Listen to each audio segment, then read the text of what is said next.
नेपाल की सीमा से लगे जिलों के मदरसों की जांच शुरू हुई है। मदरसों की आय के स्रोत का पता लगाने के लिए जांच की जा रही है। अल्पसंख्यक कल्याण विभाग के 4 सदस्यों की 2 टीमें इस काम को करेंगी। 13 जुलाई तक मदरसों की आय की जांच पूरी होगी। नेपाल सीमा के 9 जिलों के मदरसों की जांच। बलरामपुर में आज और कल मदरसों की जांच की जाएगी। 19 और 20 जून को सिद्धार्थनगर के मदरसों की जांच होगी। 20 और 21 जून को पीलीभीत के मदरसों की जांच होगी। 26 और 27 जून को मऊ के मदरसों की जांच होगी। 3 और 4 जुलाई को बहराइच के मदरसों की जांच होगी। 5 और 6 जुलाई को आजमगढ़ के मदरसों की जांच की जाएगी। इस तरीके से 13 जुलाई तक सारे मदरसों की जांच की जाएगी।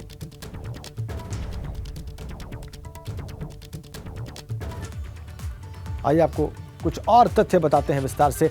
मदरसों की आय की जांच, सीक्रेट फंडिंग से जो सच खुलेगा उसके बारे में जो जानकारी हमारे पास है वो हम आपको बता रहे हैं। नेपाल की सीमा से लगे जिलों के मदरसों की जांच शुरू होगी। मदरसों की आय के स्रोत का पता लगाने के लिए ये जांच की जा रही है और इसके लिए अल्पसंख्यक कल्याण विभाग के 4 सदस्यों की 2 टीमें बनाई गई हैं। इनको 13 जुलाई तक अपनी जांच पूरी करनी होगी। नेपाल सीमा के जो 9 जिले हैं उनके मदरसों की जांच की जानी है और बलरामपुर में आज और कल मदरसों की जांच की जाएगी। सबसे पहले बलरामपुर में, फिर 19 और 20 जून को सिद्धार्थनगर के मदरसों की जांच होगी। 20 और 21 को पीलीभीत में, 26 और 27 जून को मऊ के मदरसों की जांच होगी। ऐसे 3 और 4 जुलाई को बहराइच के मदरसों की जांच होगी। 5 और 6 को आजमगढ़ के मदरसों की जांच होगी। 10 और 11 को श्रावस्ती में, 12 और 13 जुलाई को लखीमपुर खीरी के मदरसों की जांच की जाएगी। 2 टीमें इस काम को करेंगी और विवेक त्रिपाठी हमारे संवाददाता हमारे साथ जुड़ चुके हैं। वो इस जांच के बारे में और विस्तार से बताएंगे। 13 जुलाई तक का विवेक, इन मदरसों की जांच को पूरा किया जाना है और हर जिले में 2 दिन ये जांच टीमें मदरसों की जांच करेंगी। तो जांच में ये देखेंगे क्या?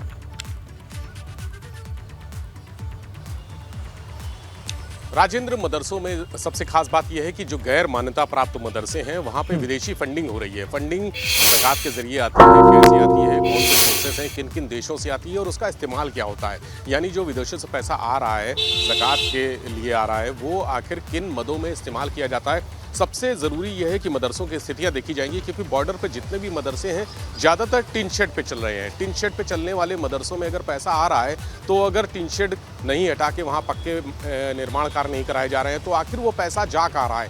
वहाँ छात्रों की संख्या कितनी है, जो शिक्षक हैं वो कितने हैं, उनकी सैलरी में कितना रुपया जाता है, छात्रों की पढ़ाई में और अन्य खर्चों में जो संसाधन जुटाने के लिए कितना पैसा जाता है, ये फंडिंग से पैसा जो आ रहा है क्या उसी वाकई में उसी मद में इस्तेमाल हो रहा है या इनका उद्देश्य कुछ और है। जो बॉर्डर पर मदरसे हैं वो उनका उद्देश्य कुछ और है क्योंकि वहाँ तमाम ऐसी संदिग्ध गतिविधियाँ पिछले दिनों देखी गई हैं।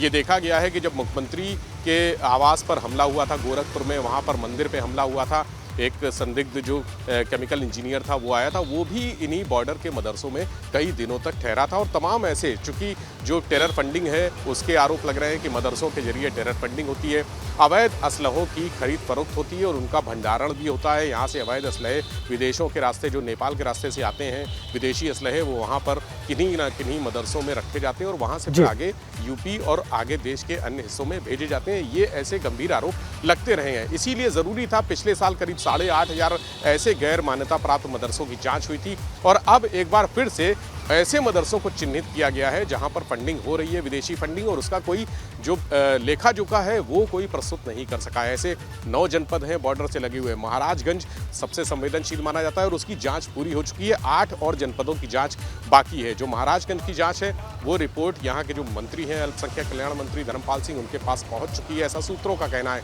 लेकिन जो बाकी मदरसे हैं, 8 बाकी जनपद हैं, 8 जनपदों के मदरसे, उनकी जाँच होनी है और 13 जुलाई को ये रिपोर्ट, यानी 13 जुलाई तक सभी अधिकारियों को अपनी जांच पूरी करके ये जाके मौके पर जाएंगे, सभी जिलों में घूमेंगे, भौतिक सत्यापन करेंगे, मदरसों के जो संचालक हैं उनसे बातचीत करेंगे, उनके बैंक रिकॉर्ड्स, अगर कोई बैंक रिकॉर्ड है, क्योंकि बहुत ज़्यादा देखा गया है कि कई मदरसे ऐसे हैं गैर मान्यता प्राप्त जिनका कोई खाता ही नहीं है, बैंक खाता ही नहीं है। वो ठीक है विवेक, तो कुल मिलाकर ये बड़ी जाँच होगी और उम्मीद की जानी चाहिए कि सच निकल कर सामने आएगा, तथ्य सतह पर आएंगे और सबके जानने के लिए उपलब्ध होंगे। बहुत धन्यवाद आपका विवेक त्रिपाठी तमाम जानकारियों के लिए।